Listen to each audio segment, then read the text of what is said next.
मी ज्ञानदीप इन्फोटेकचे doctor S. V. Ranade. आज मी या इथं कोरेगाव पार्कमध्ये मधुकुंजमध्ये आम्ही आलेलो आहे. ते आमचे ज्ञानदीपचे मार्केटिंग मॅनेजर केदारनाथ नाही ते या इथं राहणार आहेत आणि आज माझी यांची शिवानंद स्वामी यांची ओळख झाली. त्यांच्या माध्यमातून आम्हाला ही जागा मिळालेली आहे.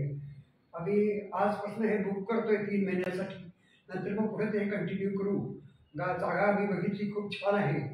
आणि शिवानंद स्वामींचा सहज मी परिचय विचारला तर ते म्हणाले मी भुसावळचे आहे आणि इथं आता 85 वय आहे आणि पूर्वी ते ओशो आश्रमामध्ये काम करत होते.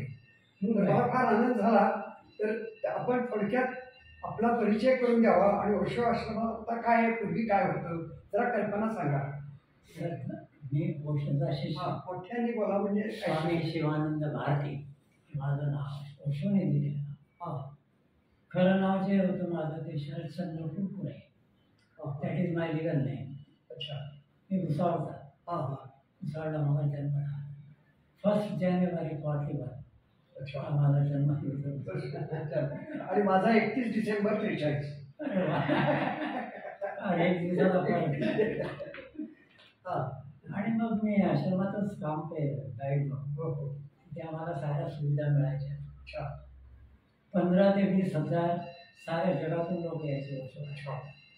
पण ओशो वॉज अ रिबिलियस मॅन. क्रांतिकारी माणूस होते. मी जेव्हा गाईड होतो मेन गेटच्या बाहेरच बोर्ड होता. त्यावर लिहिलेलं होतं politician and dogs are not allowed in the आश्रम.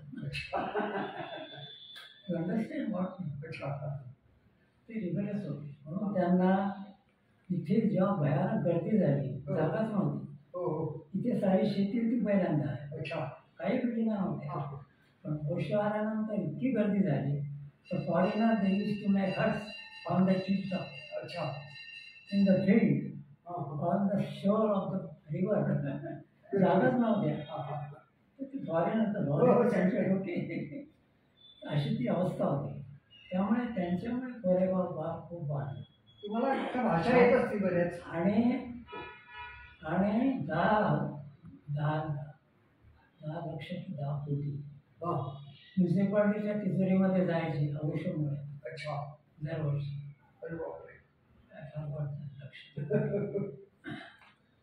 तर असे आमचे औषध होते. पण अशा लोकांना तत्कालीन सोसायटी नेव्हर टॉलरेट. तुम्ही मागे बघा जाऊ. येशू ख्रिस्ताला काय केलं? तत्कालीन लोकांनी सुळावर लटकवलं.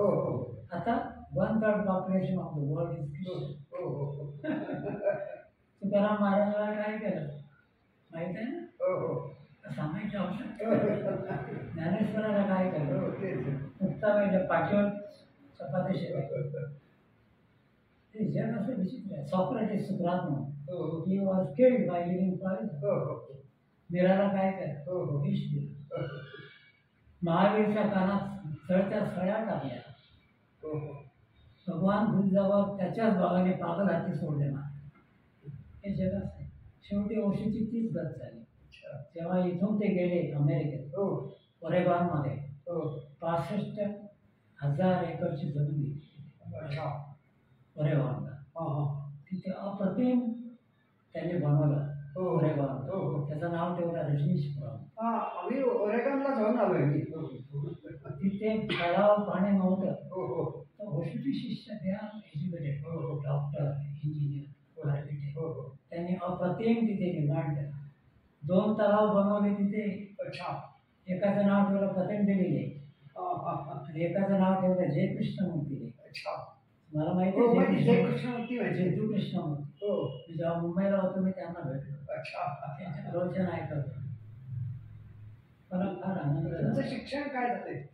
काही तर पहिल्यापासून मी हे बघा आमच्या घरचं आता तुम्हाला काय सांगू. मी SSC शिकलो. सगळं इथं शिकलो आणि नंतर मी संन्यास घेऊन टाकलो. असं झालं. तुम्ही लग्न वगैरे केलं नाही का? केलं. बायको सुद्धा संन्यासी होती. मुलगाही संन्यासी. आमची पूर्ण फॅमिली संन्यासी. अरे बापरे. माझी मेमरी आहे सॉफ्टवेअर प्रोग्रामर इन ऑस्ट्रेलिया. अच्छा. तिचा नवरा डेंटिस्ट आहे. हां. एक मेवणी आहे ती नावलेला आहे ती अच्छा. सर हां.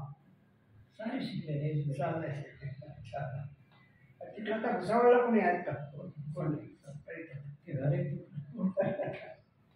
फार आनंद झाला मला म्हणजे भेटून मला फार आनंद हो झाला. हो आणि सर्वांनी प्रेमानं मिळून मिसळून राहा हो हो हे आमचे गुरु सांगतात. अच्छा. शेवटी ओशोला जेव्हा तिथे 15 ते 20 हजार लोक यायला लागले हो हो कोरेगावमध्ये हो आणि संन्यास घ्यायला लागले तिथे हो, भव्य हो, कपडे हो, हो. घालायचे माळा द्यायचे हो ओशो. हो अच्छा.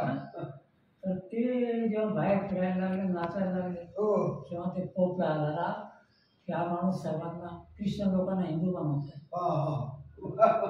आता लक्षात हो हो मग त्यांनी रिगनला कंप्लेंट केली. Reagan arrested Osho. अच्छा. 12 दिवस जेलमध्ये ठेवले. 6 जेलमध्ये फिरवले 12 दिवसात. एका जेलमध्ये 2-2 दिवस. त्यांची एकदा त्यांच्या पुढची बागी टाइम बॉम्ब ठेवला. त्यांचं नाव ठेवलं डेव्हिड. मेला कोण तर डेव्हिड नाही बाप या पदाने बघा हाऊ देअर पॉलिटिशियन्स. पण तो बॉम्ब फुटलाच नाही. मग त्यांना अन्नातून अर्सेनिक पॉयझन दिलं स्लो पॉयझन. अच्छा. तिथून त्यांना डिपोर्ट केलं. तिथून ओशो 21 देशात गेले. जिथे जायचे तिथे अमेरिका दंड मारायचा तोंडाला होईल. शेवटी ओशो इथे आहे. तिथे फार अत्याचार झाला त्यांच्यावर. एकाने तो सुरा फेकून मारला तिथे. शेवटी ते स्लो पॉयझन मारले. ओशो म्हटले हे शरीर 20 वर्ष आणखी चाललं असतं. अशी होती ओशोची माझी. नमस्कार. मला हे पहिलं कळलं. पुष्कळशा गैरसमज लोकांच्यामध्ये फार आहे आणि याच्यामध्ये तुमची प्रत्यक्ष गाठ पडली आणि तुमचे विचारही ऐकले. खरंच आनंद झाला. मला नक्की वाटते की या इथं आम्ही आता आलो आहे. आम्हाला ज्ञानदीपची नक्की याच्यामध्ये प्रगती होईल. तुमच्यासारख्यांचे आशीर्वाद आमच्याकडे पाठवून राहील आणि कायम आमच्या इथल्या लोकांना मदत करा आणि आपण काही करूया.